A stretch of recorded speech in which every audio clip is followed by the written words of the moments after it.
So I'm very happy to report that I think I won the debate.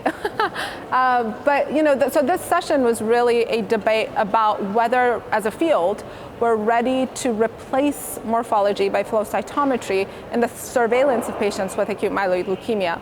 The reason for this obviously is that flow cytometry is an incredibly robust method, both in terms of sensitivity and in specificity in looking for residual acute myeloid leukemia.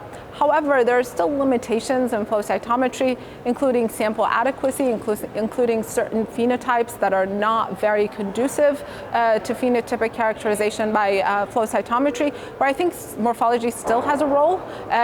We showed case examples trying to prove this point. And so I think, the question to this, the question that was posed at the debate is whether we're ready to replace morphology by flow cytometry. I don't think so. I think they should be used in combination, and they're complementary. So still, as a field, there is definitely value to having the morphology integrated with flow cytometry and, of course, genetic analysis.